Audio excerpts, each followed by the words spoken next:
Hello everyone, hope you enjoyed your weekend. Today we are speaking with Ryan Gardner. He is running for Oregon's House of Representatives District 47. This covers East Portland, east of 205, above Powell and beneath Sandy. The incumbent for this position is the Democrat Representative Diego Hernandez. Ryan, welcome to the podcast. Glad to have you. Thank you very much. Okay, so can you tell us a little bit about your personal background and what inspired you to get involved in politics at this level? And how would you describe yourself as a member of your community and a leader? Well, personal background, grew up in the lower middle class, upper poverty level. I actually was born in Utah, but we moved out to Hillsboro when I was right around 8-9 years old. So I grew up out in Hillsboro, right in the middle of the ghetto and all the apartment complexes and all the gang violence that was going on back in the day. I was lucky. I was raised by two great parents, so I had really good upbringing. They took good care of us.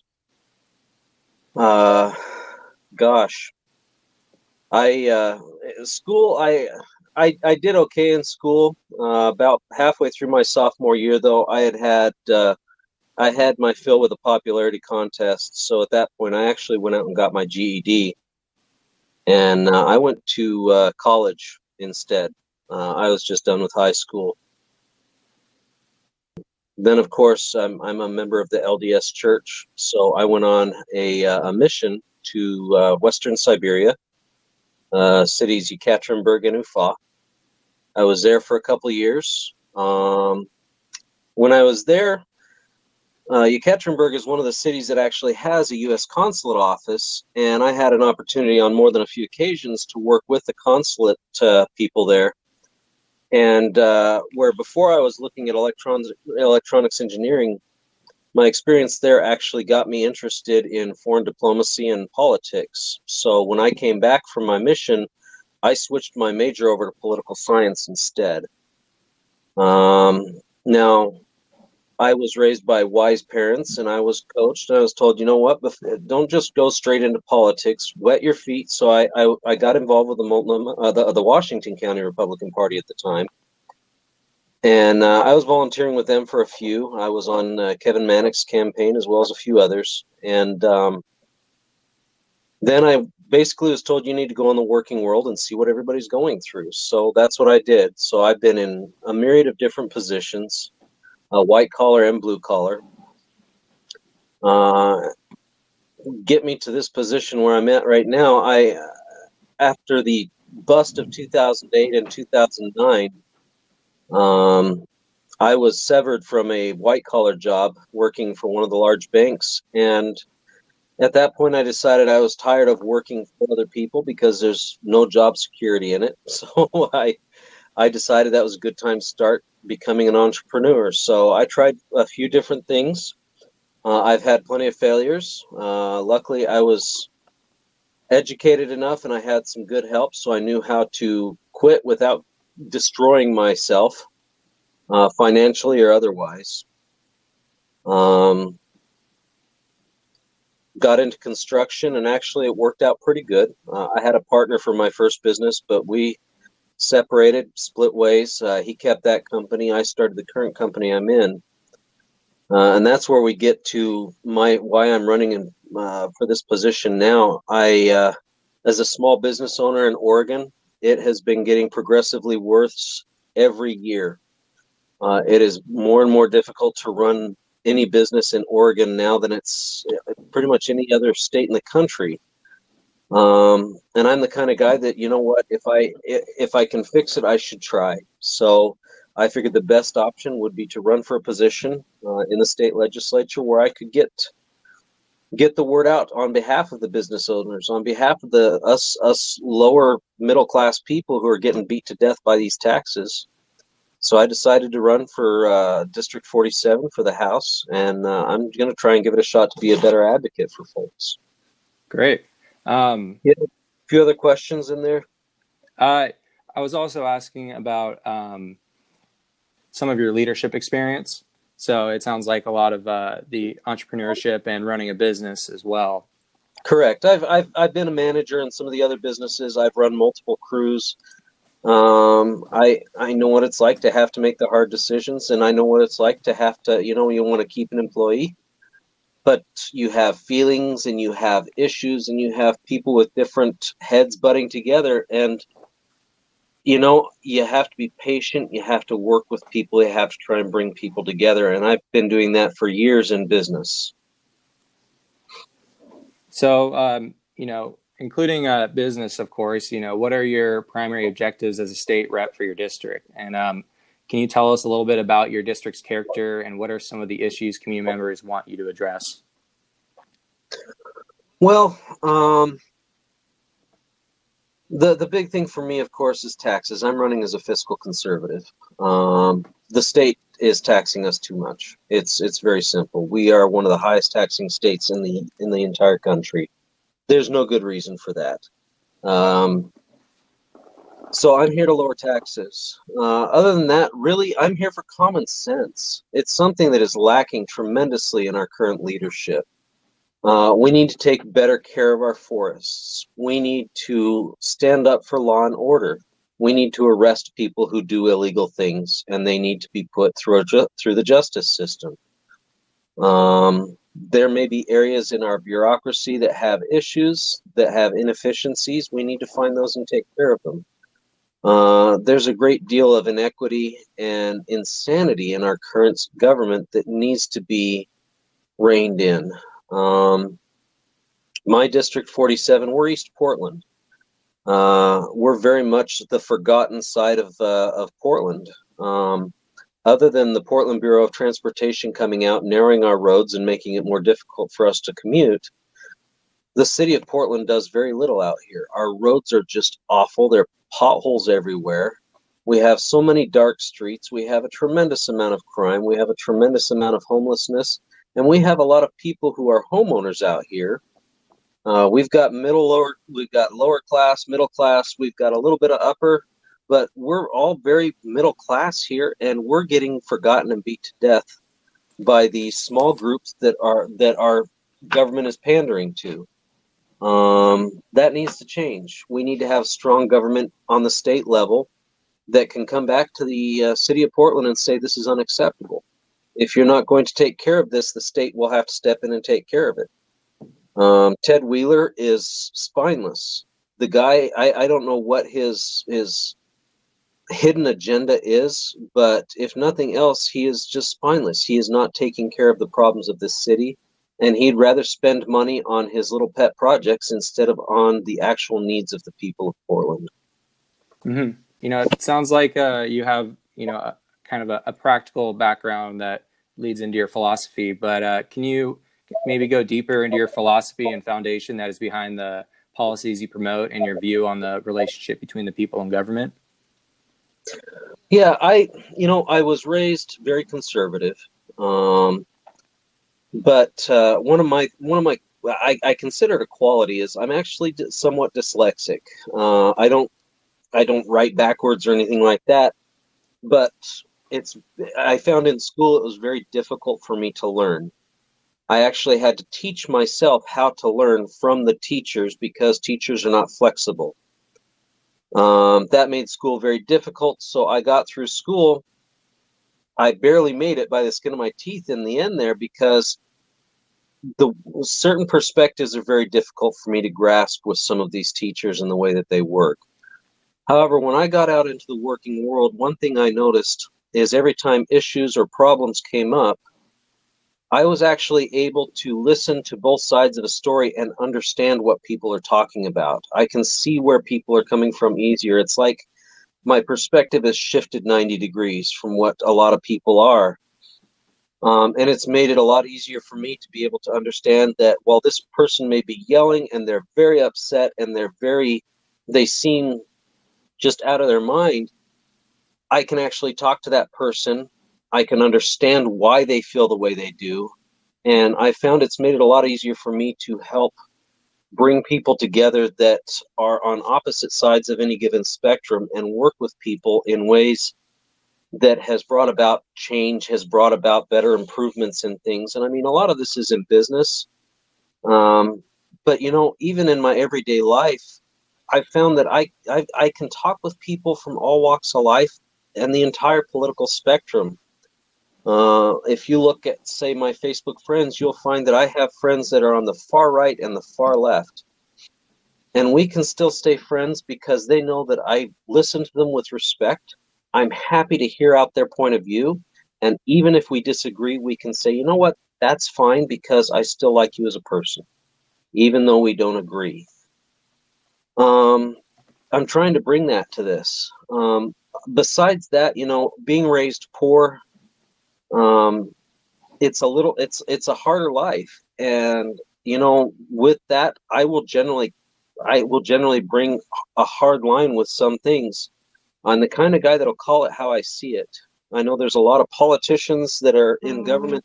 There's a lot of people in government that like to use soft language, and they like to beat around the bush. And, I don't want to say this because it's politically incorrect. I'm sorry. I will call it how I see it. There are some people that hide behind that. And they're doing reprehensible things. They're being irresponsible with the tax money that the people are giving them, or they're plain old corrupt. And I'm sorry, I have very little patience for people who should be doing their job correctly and have chosen instead to game the system any way that they can for their own personal betterment. Yeah, and you claim, and you're talking about more taxes is really the answer. How can issues like homelessness be addressed without measures that require taxpayer funds, for example, low-income housing projects? Housing, a lot of the housing could be resolved if we would just allow more housing to be built. The private sector is the best option for that. The only reason why a crummy, worn-down studio apartment right now can cost $1,200, $1,400 a month is because that landlord knows that there's no other place that these people can go. So you have people that could afford a decent place, could afford a better place, but you know what? They're stuck with what they can find. If we were to reduce or eliminate some of the insane building taxes and fees that are being levied right now, especially in Multnomah County and in the city of Portland, we would make it a lot easier for the private sector to come in and solve the problem. That's one of the biggest issues that we have in government right now is our states and our city. Everybody here is trying to solve the problem on the government level. That's not the answer. The answer is to show the problem to the private sector, say, you guys can fix it. We're going to get out of your way. As a conservative, as a Republican, we're generally for smaller government as conservatives. That being the case, I would much rather give that to the private sector. Now, homelessness is going to cost some money, but you know what? In the end, it's not going to cost anywhere near as much as we're paying right now. From what I've read, we could literally take all the money that Multnomah County, Portland, and the state are putting into this, and we could practically rent a apartment for every homeless person. That's insane. A lot of that money is going towards bureaucrats. So that being the case, I would much rather say, you know what? We need to first find out, why are these people homeless? We need to work on those who have mental issues. They need to be taken care of. We need to work on those who have drug issues. They need to be taken care of.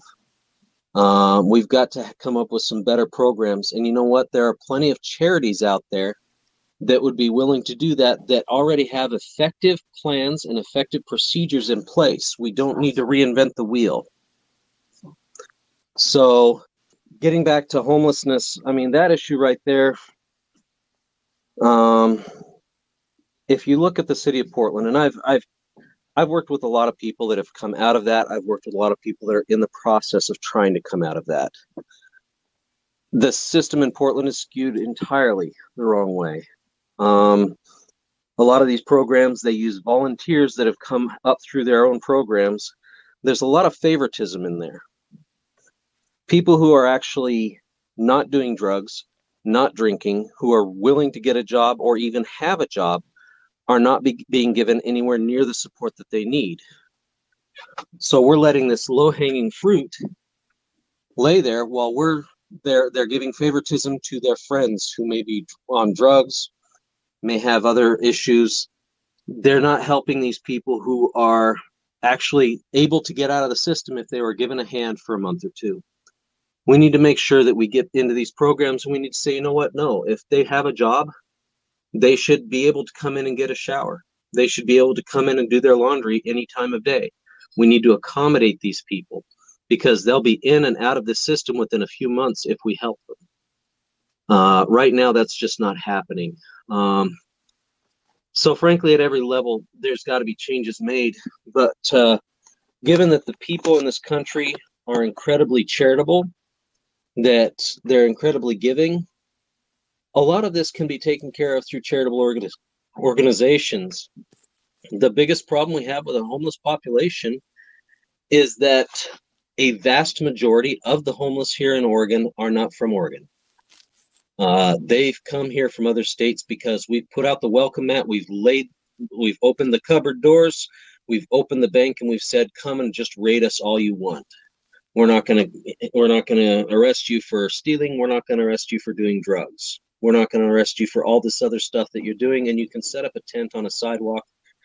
And Kate Brown just passed an executive order that says, we're not gonna take your tent down if you set it up on public land. That has to stop. If they're not from Oregon, you need to go back to your state and get help from your state. We need to stop pandering to people who are just coming here to take advantage of all the freebies at the expense of the taxpayers here. Definitely. Your opposition is Diego Hernandez, and it looks like your district hasn't had a Republican run since 2012. And can you explain to us why your constituents should vote for you instead, and some of the policies Diego has supported, and how those policies affect the everyday lives of your constituents? Certainly. So Diego Hernandez, I recommend everybody Google his name and just read the news stories about him. He has some issues. Diego, a lot of people may not realize, is also on the school board here. He's very active in the education system. My first question to him is, why is our graduation rate so incredibly low when we're paying right in the median range? He's a Democrat, tried and true. I'll tell you this, the guy, he's a robot. That's the best description I could have of him. He doesn't have a mind of his own. He just votes party line. The problem for us in our district is that means he is literally vote for every tax. He's vote for everything that the state has wanted to pass, whether or not it helps or hurts his district. He seems to think that if I vote Democrat, then everything's going to be just peachy keen. I don't have to worry about it. And of course, as a result, he's driving up the cost of living in Oregon, along with all of his Democrat friends.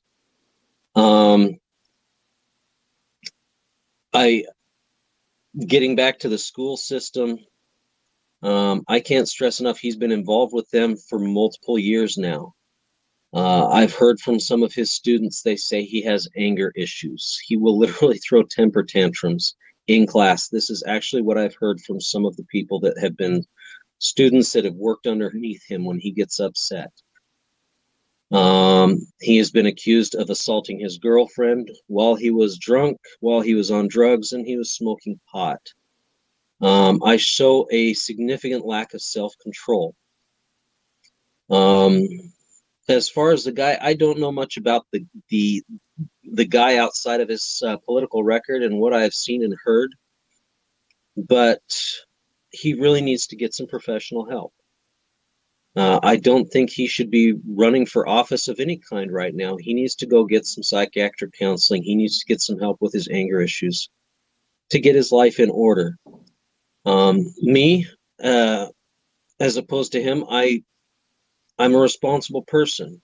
I run a household. I run a business. Right now, I'm running a campaign. I will work anywhere from 8 to 12 hours with my crew. I'll come back and work 6 hours in the office taking care of business stuff. I'll work additional hours beyond that. I'm the kind of guy, you got to get the job done, and I'll just get it done. As far as why people should vote for me, you know, we've got just as many independents in this district as we have Democrats. The one thing I say to my Democrat friends is, you know what? This position, the title of this position is representative. It is not, I'm your boss. It is not, I'm going to be here to lead you guys down the path. It is, I'm here to represent this district.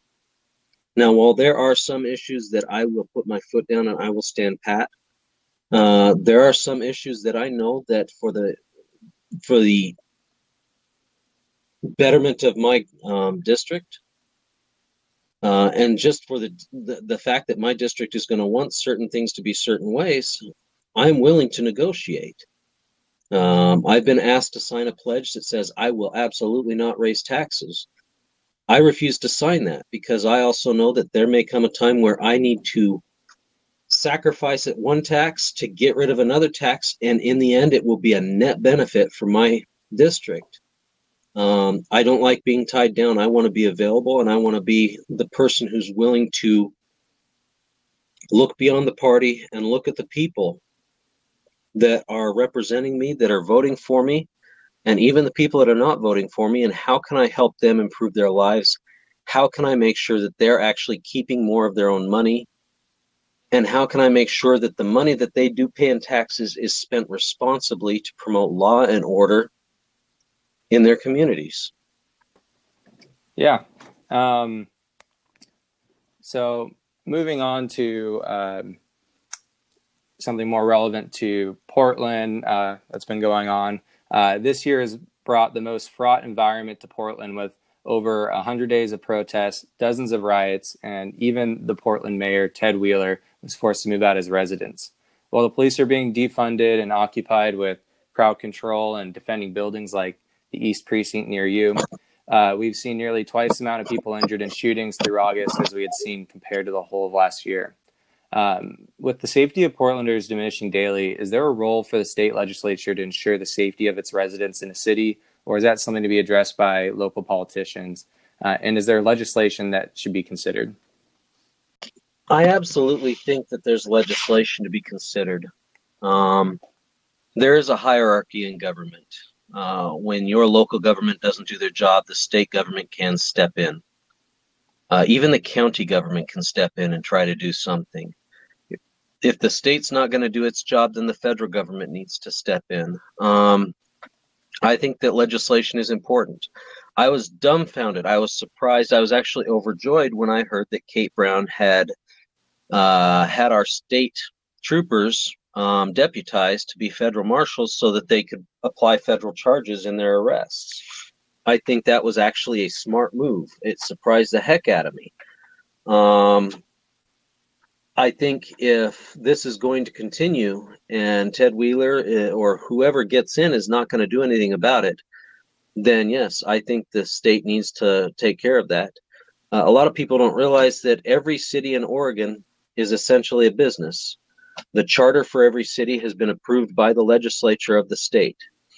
And as such, if the state legislature wanted to, they could revoke the charter of any city for not doing what they're supposed to do. While that would, of course, be unpopular and that would be extreme, it doesn't mean that we can't enforce some policing, even if we have to call in the National Guard. And I think the legislature needs to act a lot more strongly to push Ted Wheeler towards bringing peace back to the city of Portland. We can start with simple things of just sending them notes and saying, if you do not, then we will have to send in the National Guard. We will have to send in the state police. More than that, I think that the state needs to be in on the discussion to find out why are these groups doing what they're doing and what can be done to resolve this. That's a really sticky issue. It's going to take some time and it's going to take some talent to get past some of these issues, but I don't think that this is a impossible task. Going to coronavirus, this is something that has impacted all of us significantly, and responses have varied from state to state. Do you believe that your constituency has been positively or negatively affected by Oregon state policies? And should the governor's emergency powers be addressed? I think day one, the governor's emergency powers need to be revoked. I think she overstepped her emergency powers by a long shot. And since, of course, she appointed 7 of the 9 people on the Oregon Supreme Court, of course, they weren't going to take them away from her. Coronavirus is tricky. What's interesting, I'm in my district, we're a little bit unique here, especially my zip code that I live in has been the highest incidence of COVID-19 in the entire state. The sad thing about that is, until last month, I had never met anybody or even heard of a friend or an acquaintance or a person on the street who had caught coronavirus. I think it was an absolute. She blew this whole thing out of proportion. I think we could have acted more cautiously to not get in the way of the rights of our citizens, and we can see it on the streets now. People are revolting against these mandates, against these laws that have been passed, because they know that it's against their constitutional rights. It would have been far more wise for the government to just accept that, you know what, we're adults.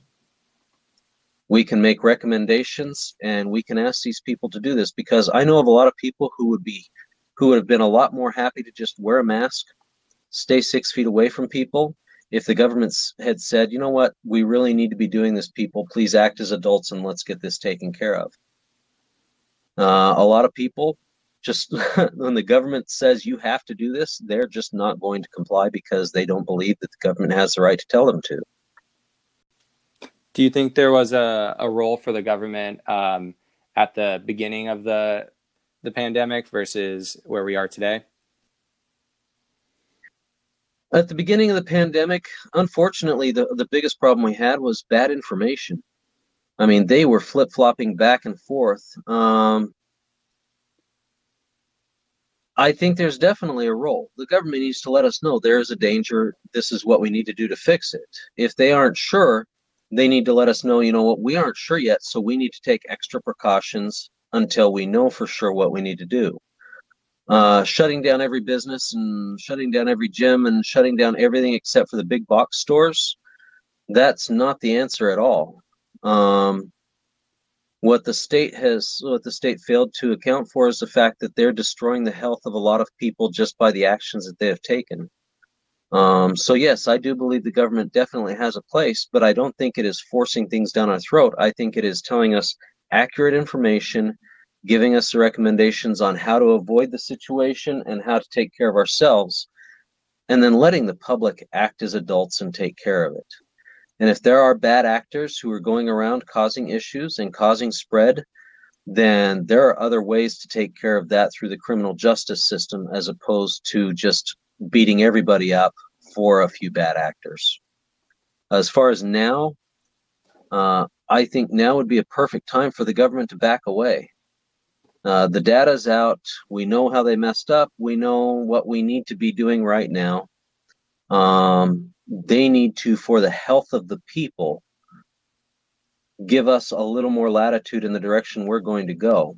I really think we're well past the time when the government should have backed away. And what impact do you see this having on businesses as well? Well, as I said before, shutting down business and forcing everybody to go home was, I think it was a big mistake. One thing I can say, I see a lot of companies have found there is benefit to having people work from home. A lot of companies realize that they don't need to rent these very large, expensive offices when they can actually have people working from home less expensively and still getting the same amount or even more work done. I think at this point, some financial incentives for businesses who take that action may be in place, because I think it's more responsible, both for our traffic situation and for COVID. But going forward, these companies have seen the benefits of people working from home. I think we should encourage people to keep doing that even after this is over. I think that there's got to be something done that's better for the small businesses that have suffered through this. Me personally, I've been blessed. I've had a lot of business because all my business is working outside in construction. But those businesses, we've lost some companies that have been in this state for so many decades that couldn't handle this. And the answer that the federal government and the state government has given all these businesses is, well, tell you what, we'll give you a low interest loan. The last thing these businesses need is debt. So if the government isn't, I think there's options with tax holidays for some people, but frankly, I think stimulus may be needed just to keep some of these businesses going at this point. The one thing I don't like about stimulus, either for business or for people, is anytime the government pays you money, they're paying you back your own money, and they're going to come back and ask for that money in the future. But I think a targeted approach with certain companies that can demonstrate viability and can demonstrate with a reasonable amount of cash that they can stay in business and keep employing people, I think that that would be an investment in our future that we may want to seriously consider. I really think that that would probably be the best thing we could do right now for the general public, would be to help small business get going again, get back to employing their people, and put people back to work. Another thing we've seen recently in regards to the wildfires seen throughout Oregon and the Pacific Northwest, it is clear the impact that this is having on people's safety and quality of life. What should the legislator have done to address this, and what can they do going forward? Well, the first thing that I think the legislature needs to do is get the logging companies out to log as much of that burned timber as they can. It's gone. It's not coming back. Let's get it. Let's take it and sequester it, build houses, build buildings out of it, get our logging industry back up. And once they have logged it, they're going to have to replant it. That's the law here in Oregon. If you log it, you have to replant it. The caveat to that would be, I think we need to make fire lines. They're not pretty. That means we're going to have a great big beautiful forest, and then you're going to have a clear-cut line going for miles right through it. But that clear-cut line is going to help to stop fires and conflagrations like what we've had. It will help our firefighters stop the spread of these fires if we can clear lines that stop the fires from spreading. I think we need immediate legislation to reinstate fire lines throughout our forests. Additionally, we need to work better with the federal government, because we had a lot of these fires start on federal government property, and everybody sits on their hands because we're saying it's their problem, and they're saying, well, we're not going to worry about it right now because it's not that big. There is a system in the federal government already in place where we can partner with them and we can say, you know what, we don't like this fire, we need to get in there and take care of it. And they're like, okay. And we work together on funding that effort, taking care of it. I know everybody, a lot of these folks here in the state don't like the guy in the White House right now, but that's no reason to shoot ourselves in the foot and not work with this federal government. So fire lines, cooperation with the federal government, and logging that timber that's out there right now so we can replant these forests, I think that would be the three top priorities with this very first legislative session we have, if not even emergency special session, to get that taken care of and on the table. And the beauty of that is, once you involve the private industry of logging, we're not having to pay for that. They're going out, they're making money. So if anything, the state actually makes money from that. We're going to make money from the sale of that timber. We're going to be able to charge taxes as we normally do. It would be better all around for the state, and we don't have to spend a bunch of money on it. Additionally, my last point with this that Kate Brown and a lot of these other Democrats don't seem to understand is, if those trees that have burned are left to rot in the forest, they will put off more CO2 through that process than if that tree had burned all the way down to the ground. So we're actually doing we're actually sequestering carbon, and we're actually getting it into a position by building buildings with it where it's not going to rot. We're actually helping climate change, which is something a lot of people are very happy about nowadays. But for some reason, they can't let logging happen because they don't like logging, and they love all their trees. It's very mixed priorities right now. Yeah, definitely. In regards to the Oregon education system, you already made some comments about that, but we're the lowest third in the national state rankings. How do we address this, and is this a funding or policy issue? First thing I would do is go back to the unions and say why. The unions, the teachers' unions, have been screaming for more and more money for years now. They've been given more money, and they have not produced. In private industry, if you don't produce, you are fired. Your contract is canceled. We will no longer do business with you. If we've given you a lot more money so you can do a better job and you don't, you're done. Why are we tolerating this in our public system, especially our public school system?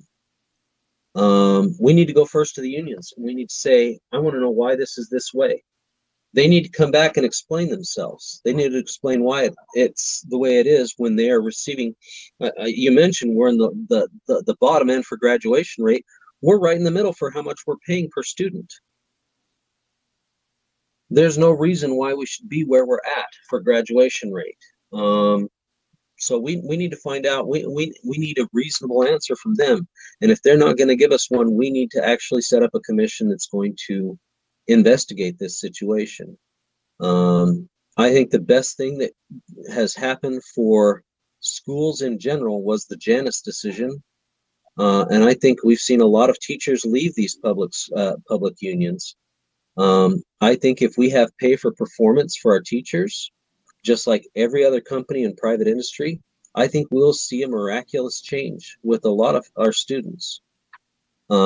Right now, we've got a really severe problem, and that is the fact that COVID has shut down our schools. I have a lot of friends today. I was working at a friend's house, helping him put some gutters on his house. And he had to constantly go in because his 5-year-old son is too wiggly to sit in front of a laptop and watch a teacher for kindergarten. It's insane that we're doing this to our children. And the funny thing is, because now our kids aren't even going to school, we've brought a lot of parents home so they aren't able to make their normal income. And kids are getting substandard education because they're not getting as many hours and they're not getting the depth of learning they would get before. But most importantly, why are our schools getting paid the same amount of money when they're not doing anywhere near the same amount of work as they would normally do? Last point I'll make with the education system, especially in regards to where the money's going, we have way too many administrators. We have way too many managers. We have way too many people at the top. They're running numbers, they're crunching numbers. I'm sure that what they think they're doing is fantastic and is very important, but we need to ask ourselves, do we need 2 administrative people per teacher? Or would that money be better spent on our students instead? Definitely. So that's the questions I have for you. Is there anything else on your mind that you want to discuss? Well, gosh, there's so many things. As it stands right now, our state is almost a microcosm of our country. We are so divided here. I mentioned before on my Facebook page, I have friends that run the full spectrum of political ideology and personal ideologies. We need to stop the cancel culture. We need to accept that people are going to have different opinions, but we need to accept that we're all Oregonians. We need to accept that there are certain things that we are all going to have in common, whether or not we want to think that we do. I just want to see a lot more love for our fellow man out there.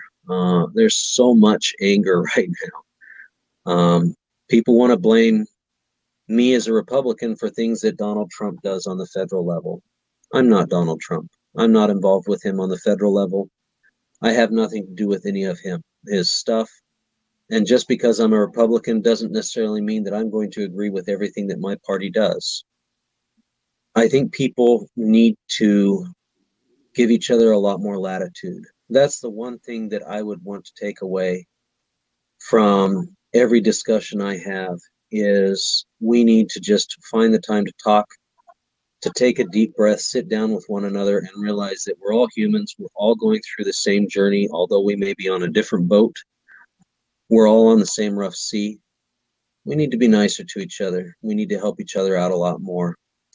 Give each other the benefit of the doubt. And I think that we could see a lot more amazing things happen if we're willing to try out new ideas that don't necessarily come from our side of the aisle. Definitely. Well, it was a pleasure having you on the podcast, and we wish you the best of luck in November. Thank you so much. It was a great time talking with you. Yeah, have a good one. Bye, Ryan. Thank you for listening to another episode of the Young Republicans of Oregon podcast. Follow us on Facebook, Twitter, and Instagram. Please consider donating by visiting our website, youngrepublicansoforegon.org. The donations will pay for political trainings for our volunteers, travel expenses so we can spread our message across the U.S., and better tech equipment. Also, subscribe to our YouTube channel. We have new episodes every other Monday.